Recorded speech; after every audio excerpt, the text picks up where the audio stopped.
Diga amém. Pronto, abra aí 2 Coríntios capítulo 6. Vamos ler no versículo de número 16.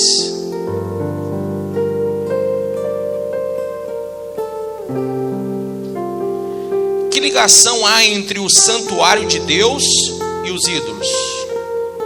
Porque diga, nós somos santuário do Deus vivente. Como ele próprio disse: habitarei e andarei entre eles, serei o seu Deus e eles serão o meu povo.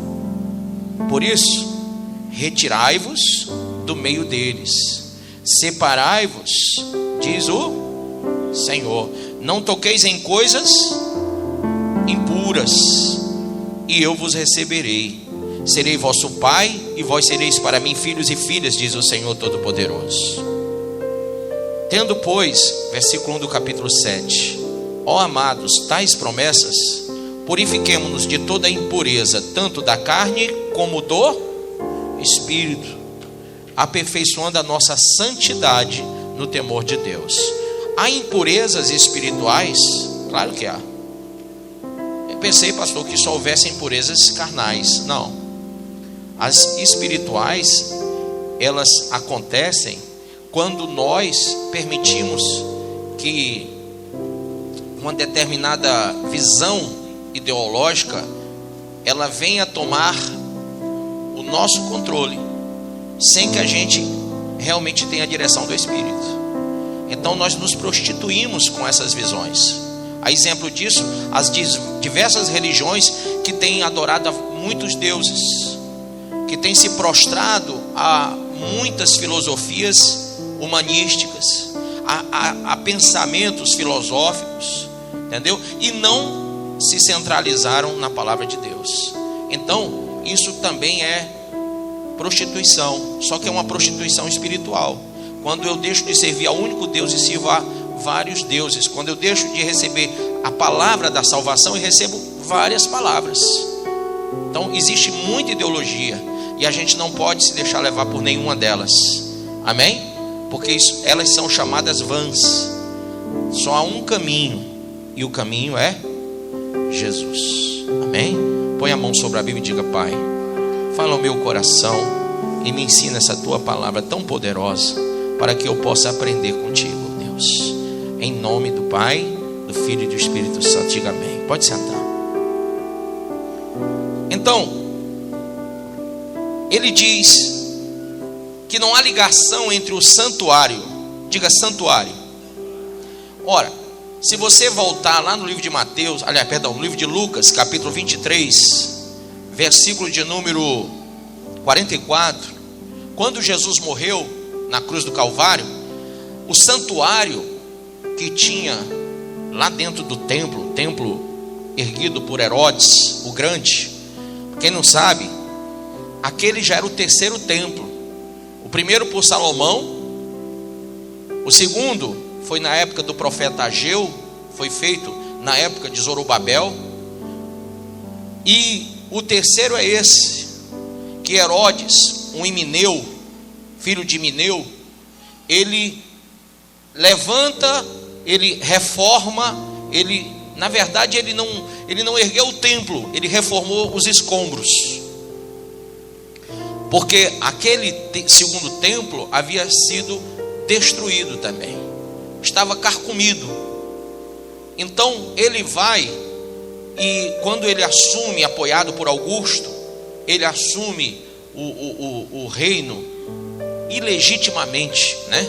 No meio ali, naquele local, os judeus, o povo que lá estava, tinha que ser conquistado de alguma maneira. E Herodes era um cara muito inteligente. O que é que ele faz? Ele começa a fazer reformas e construções para que as pessoas olhassem para ele como uma liderança boa. Ele constrói teatros, hipódromos e outras coisinhas mais na cidade para fazer a coisa ficar boa. Aí ele não é bobo nem nada, ele diz: olha, eu vou também levantar, vou fazer como obra principal aquilo que é mais interessante, aquilo que é mais buscado pelos judeus, o templo de Jerusalém. E aí ele faz uma grande reforma, e ele aplica realmente esforço naquela reconstrução, naquela reforma suntuosa que ele faz. Por quê? Porque ele era religioso, irmãos? Não. Porque ele seguia Deus? Também não. Porque ele tinha temor ao Deus de Israel? Muito menos.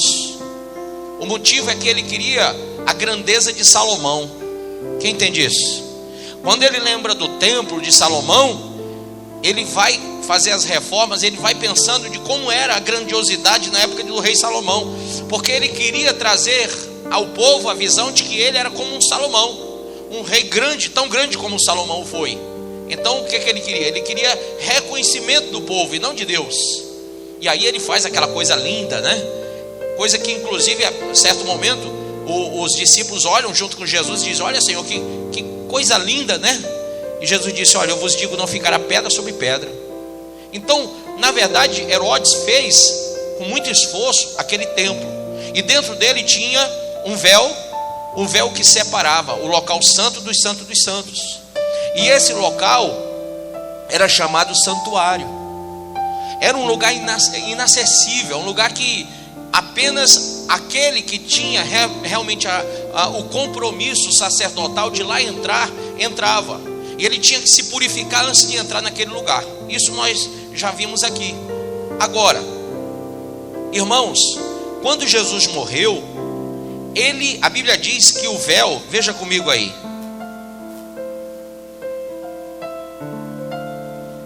é Lucas capítulo 23, quem achou? Verso de número 44.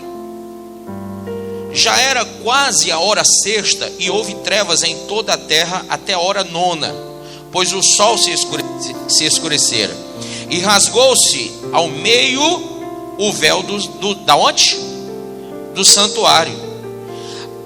Se você buscar na visão no livro de Marcos, a Bíblia diz lá em Marcos que se rasgou em duas partes, do alto a baixo. Ainda há esse aqui em Marcos 15, versículo 38.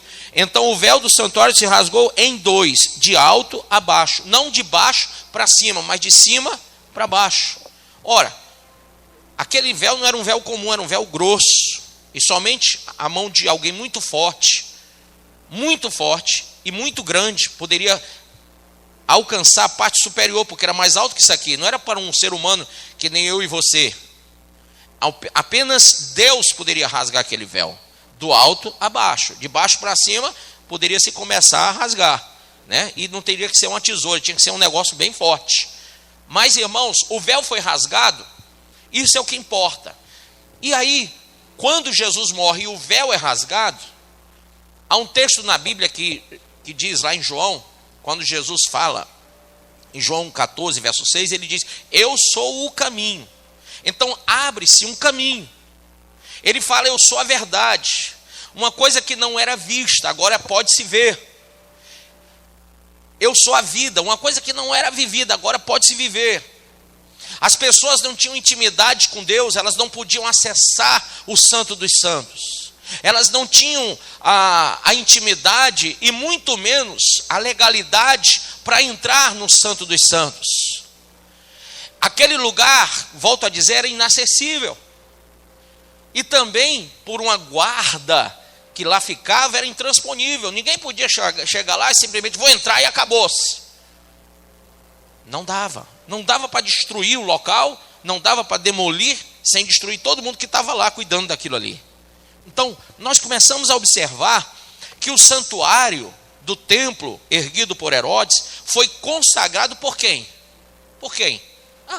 Herodes, um emineu que não tinha nenhuma ligadura espiritual. E o mesmo erro que foi cometido no passado, no templo de Salomão, no templo na época de Zorobabel, mesmo com a consagração de Esdras, mesmo com a consagração de Neemias, do profeta Ageu e etc.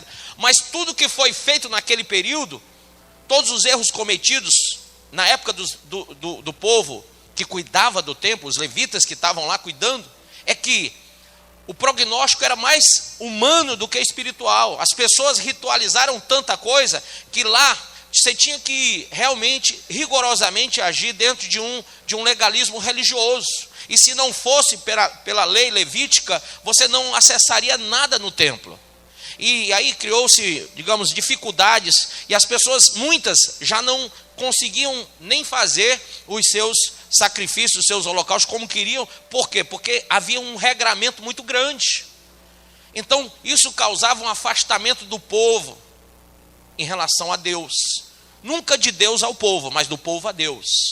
E aí eu estava pensando nisso hoje, porque em certo momento, quando Moisés falava com o Senhor, e ainda não tinha templo, tinha apenas um povo no meio do deserto, o Senhor falou com Moisés e disse: Moisés, eu quero que você levante lá no meio do povo, no meio, uma tenda para mim, porque eu quero habitar no meio deles.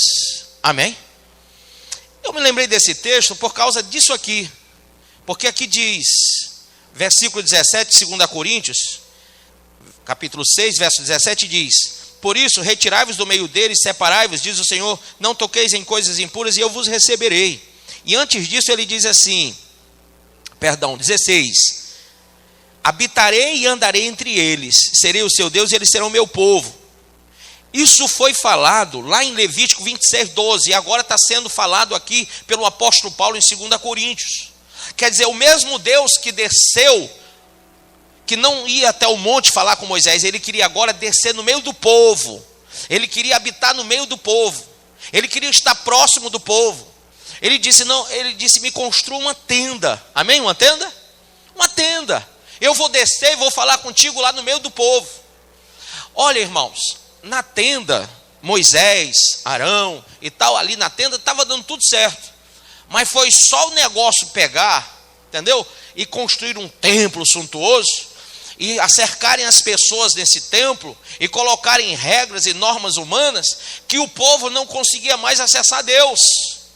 Aquilo tinha uma maneira, um pensamento para ter sido criado. Foi criado, a mente do Senhor o fez, e deu o chamamento ao rei Salomão para levantar e consagrar, e foi consagrado e reconhecido pelo próprio Deus, que disse: toda oração que se fizer nesse lugar, eu ouvirei. Amém? E ele disse também, que se o povo se convertesse, se o povo se arrependesse e buscasse, ele ouviria a prece e sararia a terra. Então Deus queria realmente ter essa coisa perto do povo. Mas os templos que foram construídos e a forma como foram feitos, foram tratados religiosamente, impediu as pessoas de ir lá chegarem. Então agora, o que nós estamos vendo pelo apóstolo Paulo é o quarto templo. Diga, o quarto templo. Pastor, esse quarto templo, ele é suntuoso? Não sei. Não sei. Porque quando eu analiso esse quarto templo, eu não posso analisá-lo como um homem o faz. Eu não posso ver a visão de um construtor humano. Eu não posso repará-lo com pedras, com cimento, com isso ou aquilo outro. Os irmãos que trabalham em construção têm até medo de falar, que eu posso falar besteira. Eu não posso ornamentá-lo com a tinta da cor que eu quero. Porque esse quarto templo, assim como o primeiro, foi feito pela imagem do Senhor, pela imaginação do Senhor. Ele escolheu cada coisa que lá estaria. O quarto templo também foi levantado por Deus. E ele foi levantado num único sacrifício na cruz. Nós nos tornamos o templo do Senhor. A partir do momento que Jesus morre na cruz, o véu se rasga do alto a baixo. O Senhor diz: não quero mais essa separação. Chega de religião separar o povo. Chega de religião distanciar as pessoas. Chega dessa, de tantas proibições humanas. Eu quero que o povo chegue perto de mim. Eu quero que o povo me adore. Eu quero agir na vida do povo. Eu quero interagir com eles. Eu quero ter relação com eles como era no Éden. E a Bíblia diz, a Bíblia diz, João 3,16, porque Deus amou o mundo, que deu o seu Filho unigênito, para que todo aquele que nele crer não pereça, mas tenha vida eterna. Então, nesse momento, Deus age com misericórdia, e ele cria um templo chamado homem. Esse homem que você é e que eu sou. Um templo que não é feito por mãos humanas.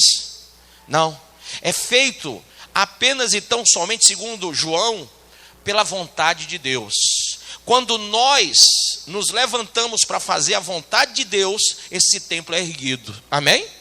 Pastor, quando é que ele não está erguido? Quando é que está os escombros? Quando é que está sem reforma, sem construção, sem nada? Quando ele apenas está na imaginação do homem. Quando ele apenas está no querer do homem. Quando você apenas quer ser, mas você não se tornou ainda. Amém? Esse templo ele tem que ser levantado. Mas o único que pode levantar esse templo agora, esse novo templo, esse quarto templo, somos nós. Por quê? Porque a Bíblia diz que ele nos deu poder e autoridade. Ele nos concedeu o seu Espírito. Quem crê assim? O Espírito Santo passa a habitar em nós. E ele, dentro de nós, junto ao nosso Espírito, ele constrói uma nova realidade. Quem entende isso? Essa realidade onde nós já não somos mais parte do mundo. Essa realidade onde eu não vivo mais, Cristo é que vive em mim. Amém ou não amém? Essa realidade que me faz vencer tribulações, angústias, opressões, depressões. Essa realidade que constrói dentro de mim um ser que é sobrenatural. Porque a Bíblia diz que as coisas, lá em 1 Coríntios 2, que o ouvido não ouviu, que não chegaram ao coração do homem nenhum e que não foi visto por homem nenhum, são reveladas pelo Espírito Santo. Então, é uma construção nova. Diga, construção nova. Talvez hoje, quando você saiu de casa, quem se olhou no espelho antes de vir para cá? Amém? Excetuando os carecas, quem se penteou? Amém. Então, você se viu no espelho. Irmão, essa coisa linda que você viu se chama projeto. Amém? Essa coisa linda que você viu no espelho se chama terreno, terra. E um dado momento Jesus olhou e falou sobre a terra. Há terras que são boas, são férteis, e há terras que não são. E ele fala numa parábola que a semente é lançada perto de um caminho, à beira do caminho, outra é lançada sobre rocha, outra é lançada no meio de espinhos, e outra é lançada na boa terra. A única que gera o fruto que ele quer é a que foi lançada na boa terra. As outras 3 sucumbiram, não deram resultado. A semente era a mesma, mas a terra não era. Então, quando você se olha no espelho, você está vendo a terra. Quando você vem para a igreja, você recebe a semente. Amém? Quando a semente é jogada na terra que é você, é para gerar um templo fabuloso, lindo. Um templo digno de ser moradia do Espírito Santo. Amém? Então, para que o Espírito Santo habite em nós, a Bíblia diz que ele não habita em vaso impuro. Para que o Espírito Santo habite em mim e em você, tem que haver uma coisa chamada transformação de vida. Ainda mais, purificação, restauração. Por isso que, abra aí, no livro de 1 Coríntios 6... Quando Paulo fala também aos Coríntios, ele diz a seguinte coisa. Posso ler? Versículo 8. Mas vós mesmos fazeis a injustiça e fazeis o dano, e isto aos próprios irmãos. Ou não sabeis que os injustos não herdarão o reino de Deus? Não vos enganeis, nem impuros, nem idólatras, nem adúlteros, nem efeminados, nem sodomitas. E aí tem a turma que fica com raiva de mim nessa hora, mas eu tenho que falar. Posso ou não posso? Efeminado é quem tem jeito de... mulher que tem jeito de homem, homem que tem jeito de mulher. Isso é o nome efeminado. Sodomitas são aqueles que têm a prática sodômica. Pastor, traduz isso para mim. Sexo anal. Entendeu ou não entendeu? Precisa ser mais claro que isso não, né? Isso aí não é só de homem com homem não, homem com mulher também. E tem um bocado de gente casada, diz, pastor, pode ou não pode? Cara, sodomia. Sodomia. Amém, casados? Levanta a mão, quem é casado? Eu vi um pastor aí na internet, sabe, pastor? Ele dizendo que pode. Ah, então vai. Crente de internet aceita tudo. Crente de internet aceita tudo, mas a Bíblia diz que a gente tem que ter só um pastor, uma fé, um só Senhor. Amém? Então, se você vai para a internet, você vê tudo. Agora, se você vem para a Bíblia, você vai ver a vontade de Deus. Quem quer ser templo e morada do Espírito Santo? Então você não vai para a internet, você vai para a Bíblia. Amém? Olha, eu sou crente quando não existia internet. Eu sou crente da época que não existia computador aqui no Brasil. Eu sou crente dessa época. Que quando a gente viu o primeiro computador, eu quis sair correndo, pensando que era um bicho. Então, até hoje, eu estranho quando eu olho para um computador, e ele me estranha também, porque eu não sei nem ligar na parede, irmão. Eu não sou crente moderno, eu sou crente eterno. Eu não fui mudando, eu não fui me modernizando. A palavra que eu prego é a mesma que eu prego há 25 anos atrás. Não se mudaram os textos da Bíblia, e não se mudou a hermenêutica bíblica, não se mudou a exegese bíblica, não mudou o espírito da Bíblia. A Bíblia diz que Deus também não muda, lá em Malaquias capítulo 3, verso 6, Deus não mudou. E o motivo da gente não ser consumido é que Ele não muda, a imutabilidade divina. A inerrância bíblica é um fato teológico. A Bíblia não erra, Deus não erra. É por isso que eu não posso mudar aquilo que já está posto. A Bíblia diz que não há outro fundamento a não ser aquele que já está posto, Cristo Jesus, o nosso Senhor, o nosso Salvador. Então, irmãos, aqui em 1 Coríntios 6, ele diz: nem justos, os injustos não herdarão o reino de Deus. Não enganei, nem impuros, nem idólatras, nem adúlteros, nem efeminados, nem sodomitas, nem ladrões, nem avarentos, nem bêbados, nem maldizentes, nem roubadores herdarão o reino de Deus. Aí vem o versículo 11, que é muito revelador. Ele diz assim: tais fostes alguns de vós. Porque Paulo está falando a um povo depravado. Paulo está falando a um povo que vinha por que ele fala em adultério? Porque aquele povo lá vinha de casamentos, no plural. E a gente sabe que quando a pessoa já vem naquela situação, poxa, já veio, né? Veio do mundo, do mundo da pornografia, da promiscuidade, do erro. Mas quando chega na igreja, Paulo vai trabalhar naqueles vasos, porque ali só era um projeto. Ele estava olhando para um povo cheio de pecado, de imundície, de sujeira, um povo cheio de mentira, entendeu? De pornografia, de prostituição, de impureza, de lascívia, de tudo que não prestava. Aí ele olha para aquele terreno e diz assim: vamos trabalhar nesse terreno aqui para transformar em templo. Amém? Todos esses aqui vão se tornar templo e morada do Espírito Santo. Eu creio que naquela hora Paulo olha para aquele povo em Corinto e ele lembra do profeta Ezequiel. Lá no capítulo de número 37, quando Ezequiel vê um povo morto num vale e Deus diz: vai e profetiza a esse povo. Ezequiel olha para Deus e diz: Senhor, poderão reviver estes ossos? Poderão reviver estes ossos? Ele olha para os escombros. Ele olha para aquilo que um dia já foi e já não é mais. Ele olha para aquilo que poderia ser e não foi. E ele diz: poderão reviver? Irmão, Jesus falou com Marta e Maria: quem crê em mim, ainda que esteja morto, viverá. E quando ele fala poderão reviver, o Senhor diz: vai e profetiza aos ossos. Vai e fala aos ossos. Fala essa terra, fala esse povo, fala, joga semente, porque sou eu que te mando. E assim como ele falou, levantou-se uma multidão, e a Bíblia diz que se formou um exército.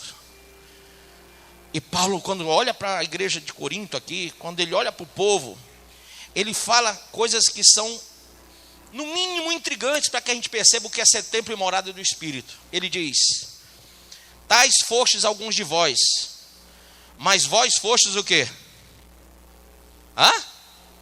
Vós vos lavastes. Diga, irmão, você se lavou? Hein? Você é um projeto, mas para ser templo você tem que ser lavado. Amém? Vós vos lavastes, mas fostes o quê? Santificados. Santificado quer dizer separado, escreva do lado. Mas fostes, isso aqui no grego é separado, viu? Amém? Mas fostes o quê? justificados em nome do Senhor Jesus Cristo e no Espírito do nosso Deus. Então ele fala que fomos, diga comigo, lavados, justificados, santificados. Diga santificados.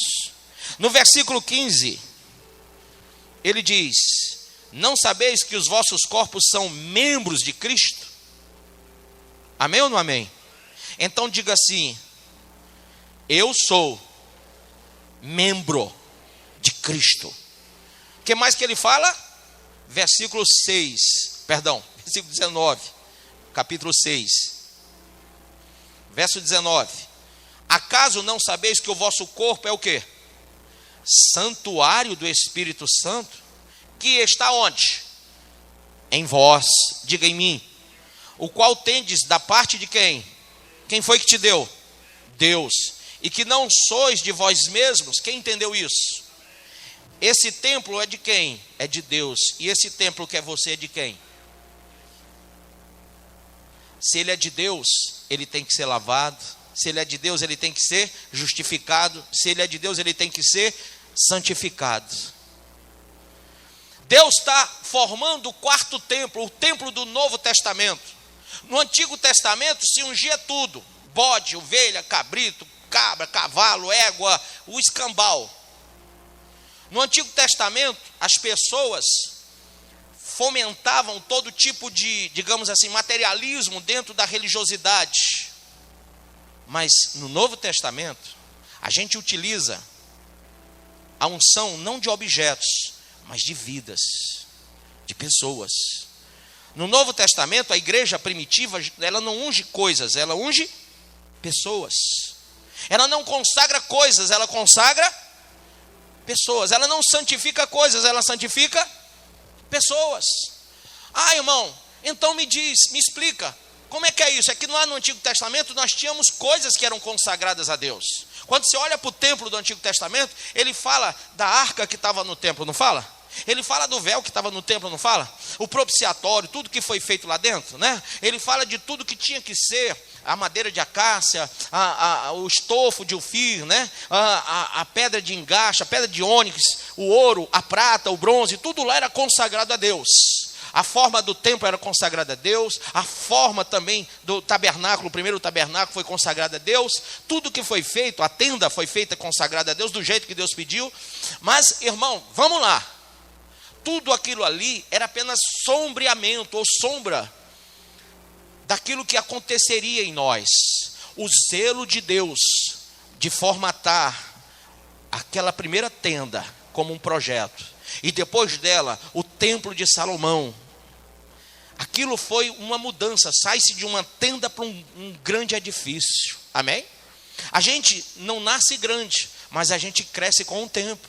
Então ele cria primeiro uma tenda mostrando: olha, eu vou ser glorificado aqui nessa tenda, mas essa tenda vai se transformar num templo, e esse templo vai ser para a minha glória. Quando construíram o templo de Salomão, Deus foi glorificado e disse: o meu nome estará posto nesse lugar, amém? Porém, irmãos, por causa da religiosidade, aquilo foi destruído. E por causa da vontade divina, nós hoje somos levantados. Para quê? Para a glória de Deus. E nós somos templo e morada do Espírito para a glória de Deus. Deus nos justificou, nos santificou, Ele fez tudo em nós e por nós, para que nós assumíssemos isso.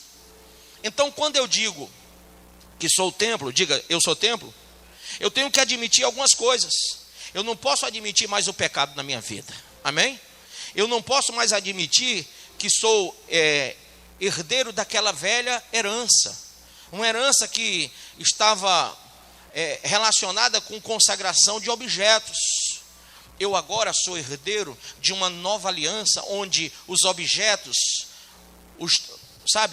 as coisas materiais, elas foram postas aqui de lado. Deus já não está olhando para isso, Ele não quer, Ele não quer mais saber disso. Ele não quer saber de sábado, de lua nova, festa de lua nova, Ele não quer saber de Yom Kippur, Ele não quer saber mais nada disso. Ele disse: olha, estou farto disso. Ele fala pelo profeta Isaías, né? Eu estou farto dessas coisas, não quero mais saber disso. Agora, o Senhor está levantando a você e a mim como templo e morada do Espírito através de Jesus Cristo. Amém ou não amém?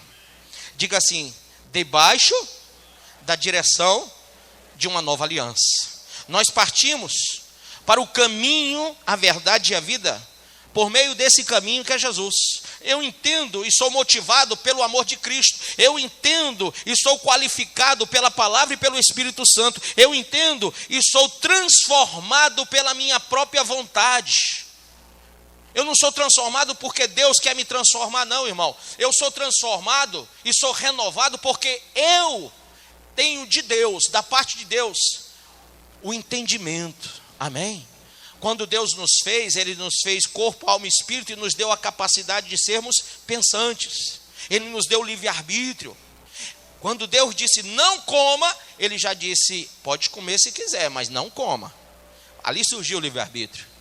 Toda vez que você diz não a um filho, você está arbitrando a ele a sua vontade, mas você não está entendendo o que está acontecendo. Quando você diz não, ele pode fazer o sim. Tem dois lados, não tem? Não, o contrário de não é o quê? Sim. Quando Deus diz não coma, o homem disse vou comer, e comeu. Então, quando nós entendemos que desde a criação Deus nos dá essa mente de não nos controlar, não nos fazer ser como Ele quer que sejamos, por uma imposição religiosa, ou por uma imposição, sabe, sobrenatural, onde, sabe, tem gente que eu acredito que acredita piamente nisso, que a transformação que eu sofri, que você que é crente em Cristo Jesus sofreu, foi algo assim, catapum, sabe? Deus foi e operou assim de uma forma espiritual em mim, em você, e foi feita essa loucura que nós somos hoje. Não. Isso dependeu de mim. E isso depende de quem? De cada um de nós.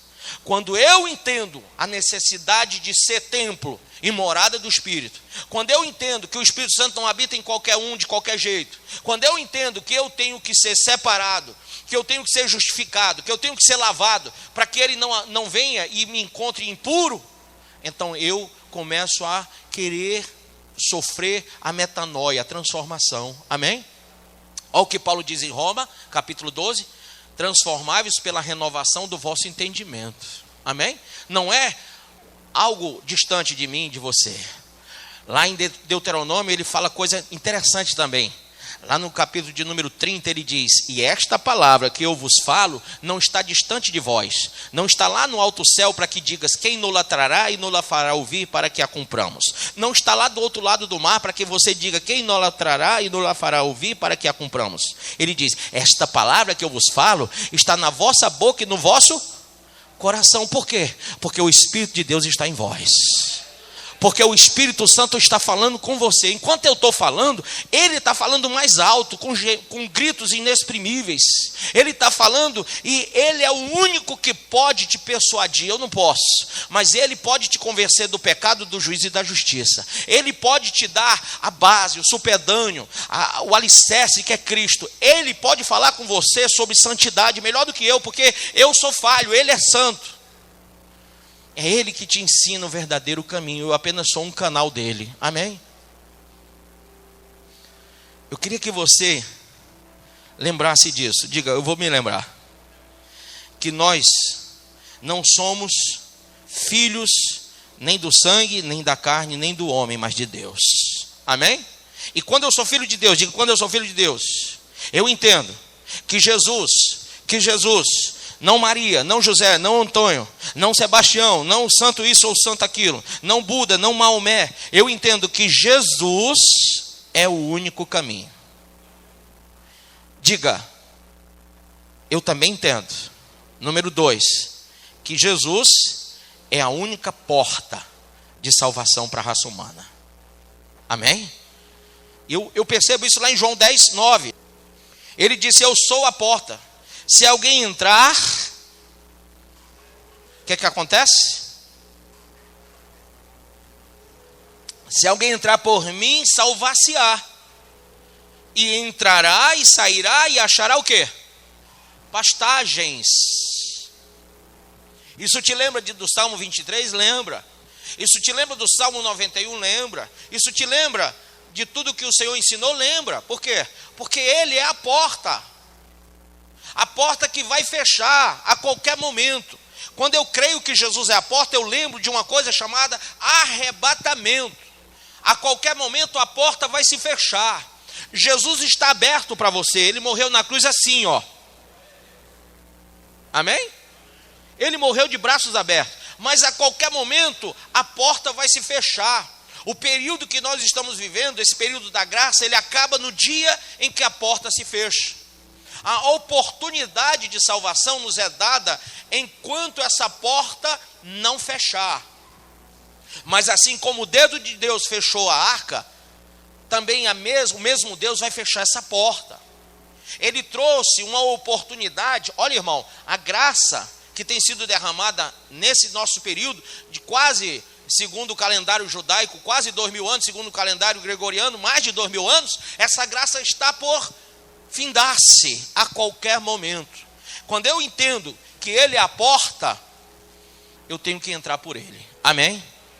Mais ainda, diga, eu entendo que Ele é o único fundamento. 1 Coríntios 3, versículo 11. Porque ninguém pode lançar, disse o apóstolo Paulo, a quem? A esse povo prevaricador, a esse povo cujo coração era devasso, que viviam, sabe, na promiscuidade, que viviam na luxúria. Ele chega para esse povo e diz assim, porque ninguém, diga ninguém, perdão, vamos no 10 para você entender melhor. Segundo a graça de Deus que me foi dada, lancei eu, como sábio construtor, o fundamento, e outro edifica sobre ele. Mas veja, cada um como edifica sobre ele. Esse fundamento é Cristo. E diz assim, porque ninguém pode lançar outro fundamento além do que já está posto, o qual é quem? Jesus Cristo. E se alguém de fundamento levanta um edifício de ouro, prata, pedra preciosa, madeira, feno, palha, a obra de cada um se manifestará, pois aquele dia a demonstrará. Qual dia? Diga, o dia do arrebatamento.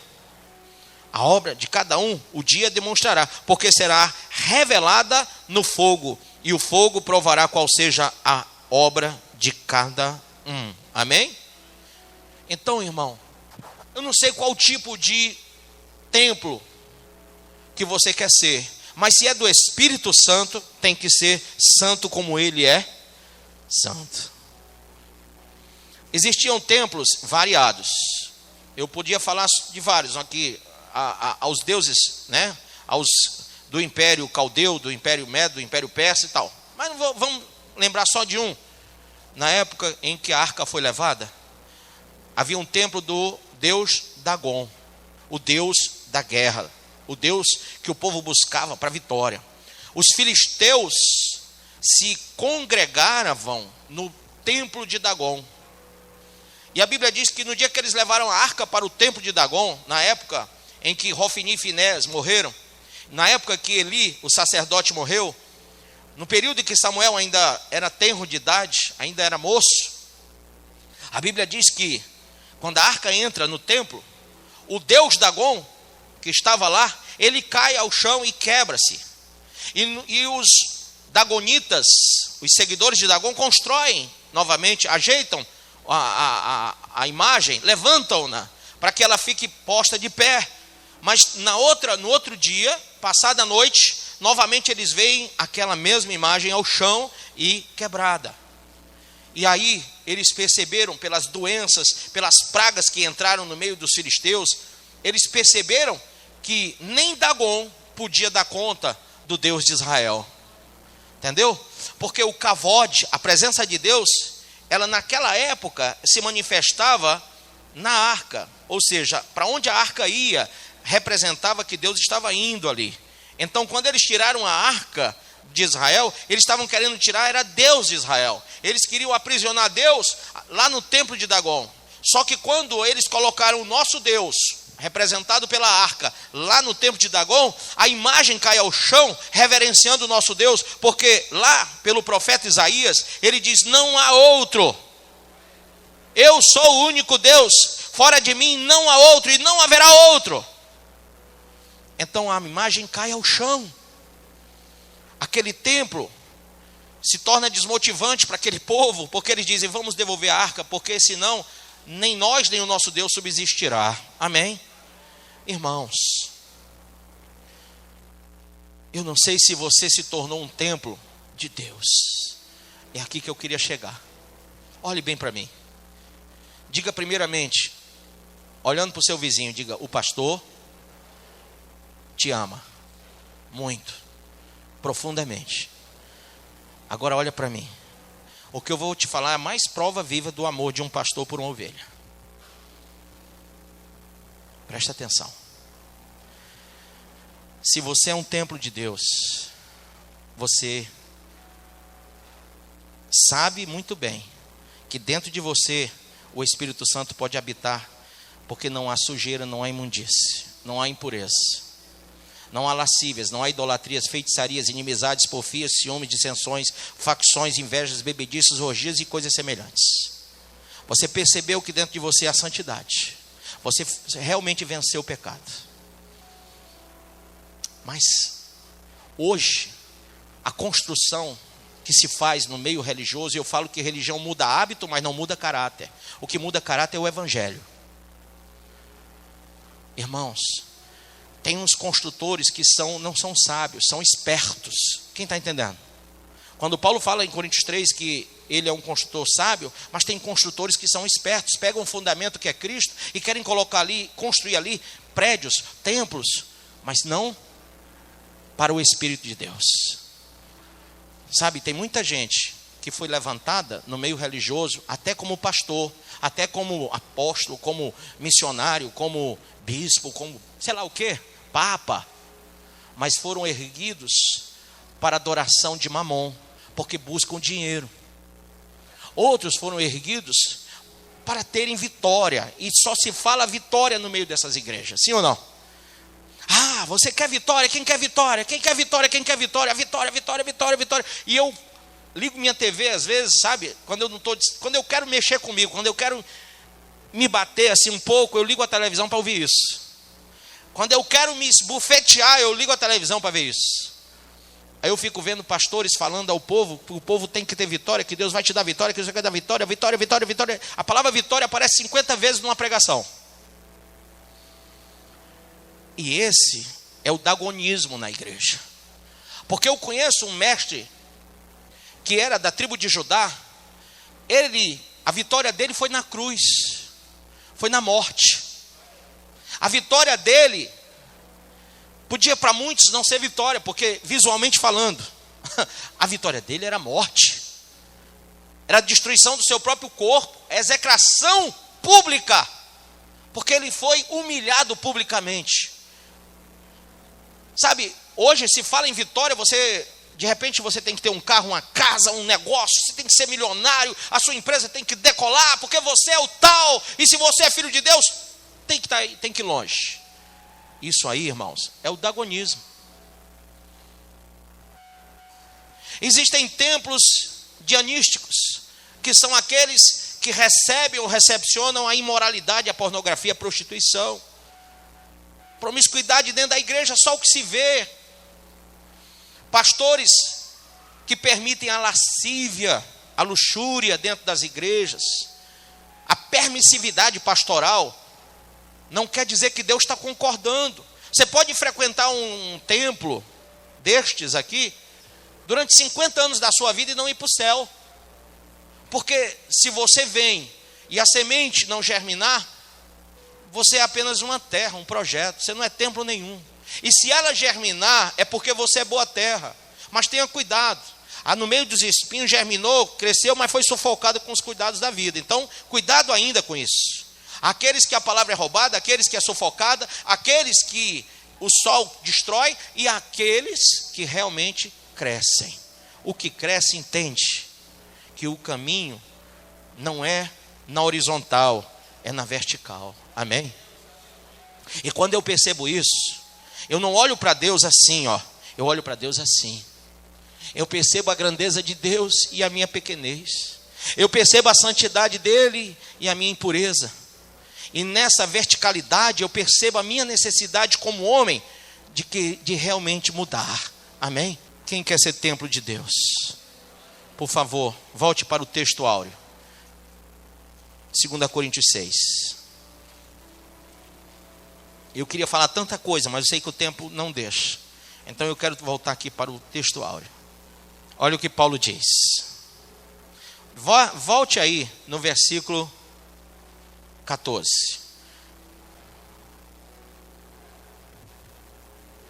Não vos ponhais em julgo desigual com incrédulos. Há pessoas que mesmo dizendo que são crentes, são incrédulos, porque não creem na palavra. Amém?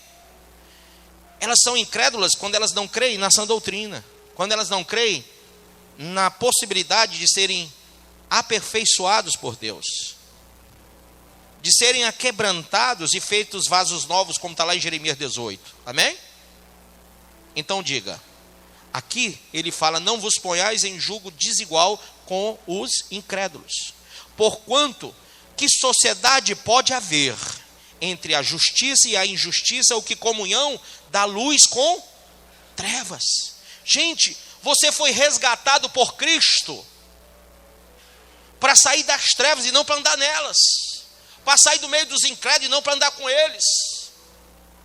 Você foi resgatado para ser templo e morada do Espírito, não de Mamon, não um templo de Diana, dos Éfesos. Você não pode se deixar levar pela construção de homens. Herodes o Grande construiu um templo suntuoso, magnífico, se tornou uma das maiores belezas do mundo da época. As pessoas iam de longe para cultuar o templo. Sabe, tem gente que quer construir esse tipo de vida religiosa, que quer ser cultuado. Há muitos homens hoje que estão sendo cultuados como pastores. Eles querem ser cultuados, eles querem ser reverenciados, eles querem estar como assumidades diante das pessoas. Irmãos, o templo do Senhor, que somos todos nós, somos feitos para a glória de Deus e não de homens. Nós não temos que buscar os homens, mas a Deus. Nós estamos vivendo numa época que cantor chega numa igreja e faz multidão, porque o povo está adorando. Em que pastores se colocam em posições acima de Deus, ovacionados pela multidão, carregados em andores, como santos, magnificados. Não é assim que funciona. Sabe, a Bíblia diz que só Deus, e a Ele seja a glória. Então, talvez você esteja se deixando levar pela construção de homens. Herodes fez aquele templo, o terceiro, para que homens o reverenciassem, o reconhecessem. E hoje ainda existe templos aí. Existe hoje o templo de Salomão numa certa cidade do Brasil. Existem templos chamados templos maiores. Tem o super templo, tem os mega templos, tem os baita templo, né? Então só o que tem é templo aí, feito por mãos de... Mas o Senhor disse, eu não habito neles. Eu não habito em templos feitos por mãos humanas. Vós sois o templo de Deus. E agora, mais uma vez, o Senhor desce e dizendo, eu quero habitar não mais no meio de vós, mas dentro de vós. Ele quer habitar dentro de você, irmão. Tu sabe qual foi a honra daquele povo que Moisés subia, recebia lá a palavra e descia e dizia ao povo. De repente, Moisés não sobe mais, Deus desce. Isso é uma honraria muito grande, mas aquele povo não entendeu isso. Então, como eles não entenderam da primeira vez, Jesus desceu na segunda vez.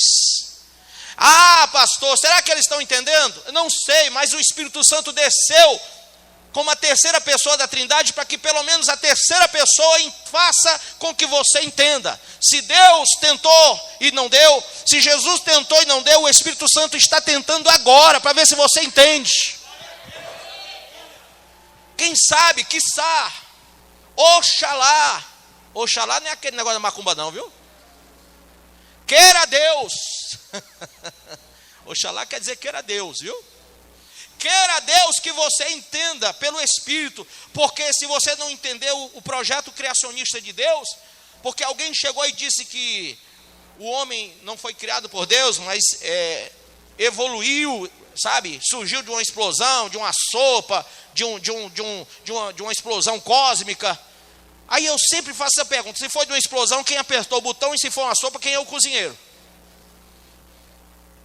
Se você não entendeu na primeira instância, entenda na segunda instância celestial. Jesus foi para a cruz na segunda instância.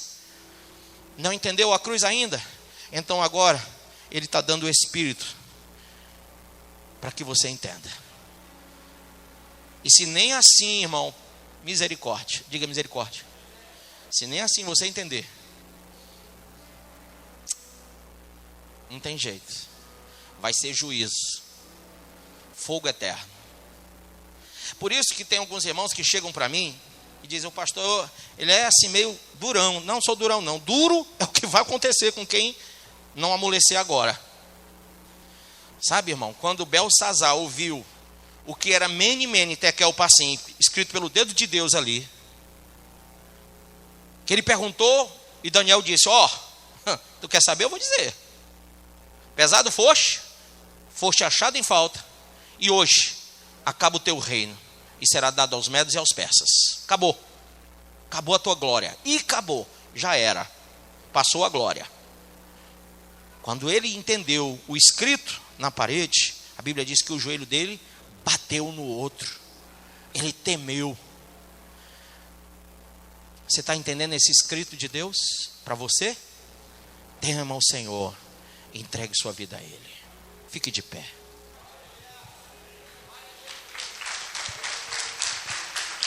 Põe a mãozinha no seu coração e creia. Diga: eu creio que eu posso sair daqui hoje um baita de um templo espiritual, templo e morada do Espírito. Agora, irmão, sempre tem gente para tentar te divorciar de Deus, te separar de Deus. Sempre tem gente para tentar afastar você da visão de Deus. Sempre tem gente para jogar água fria na tua fé quando ela está começando a ferver. Amém? Então tenha cuidado com isso. Se Deus está falando com você, seja cristocêntrico, bote Cristo no centro, não veja nenhum empecilho para vir até a igreja para buscar o Senhor. Venha ouvir a palavra. Amém? Venha crescer como templo e morada do Espírito. Nós não somos nada se não houver a palavra em nós. A construção de Deus é a palavra, sabia? Cada tijolinho é uma palavra que você recebe. Porque sem palavra, Oséias 4:6 diz que nós seremos destruídos. Como os outros 3 templos foram, você pode ser destruído também. E talvez até eu esteja falando com uma pessoa afastada na fé, desviada. Mas eu pergunto: você é templo de Deus ou templo de Satanás? Quem é o vosso pai, Deus ou o diabo? Porque se é Deus, seja santo como Ele é. Se é o diabo, então viva na mentira infernal que faz com que você apenas frequente uma igreja, mas faça tudo de errado lá fora e ache que vai dar certo no final. Essa visão maquiavélica de que os fins justificam os meios faz com que você crie coisas, estratégias e rituais para que no final tudo dê certo. Mas Deus não quer saber de nenhuma delas. Deus quer apenas que o Espírito habite em você. A grande estratégia de Deus não é nenhum ensinamento novo. Sabia disso não?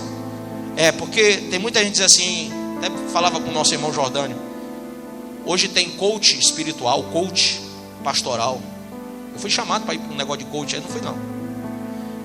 Por quê, pastor? Porque o senhor rejeita conhecimento? Não, meu irmão, eu não rejeito não. Fiz 7 faculdades, é porque eu não sou burro. Mas imagina uma coisa: se eu criar ou aceitar uma estratégia humana para converter vidas ou para crescer a igreja, eu abandonei a minha fé e a palavra, porque a Bíblia diz que um planta, outro rega, mas quem dá o crescimento é Deus.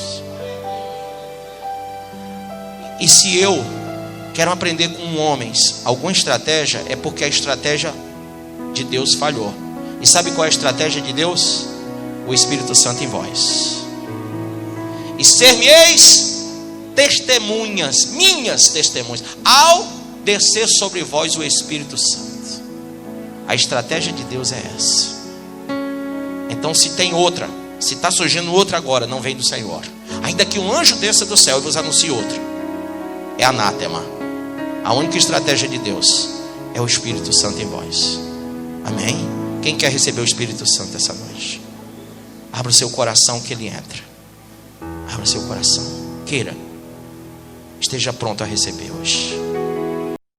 Você acabou de ouvir essa poderosa ministração da palavra de Deus. Eu creio que sua vida foi abençoada. Eu quero que você ore comigo, profetizando sobre a sua vida a salvação que vem de Cristo Jesus. Ore conosco. Deus Pai, em nome de Jesus, nós te agradecemos por esta palavra e que o Senhor possa abençoar a vida de cada um que nos viu, que nos ouviu nesse dia. Deus Pai, em nome de Jesus, que esta pessoa esteja agora entregando a sua vida, recebendo a salvação que vem do Senhor. Pois assim, Pai, nós profetizamos salvação, cura, libertação, em nome do Pai, do Filho e do Espírito Santo de Deus. Amém.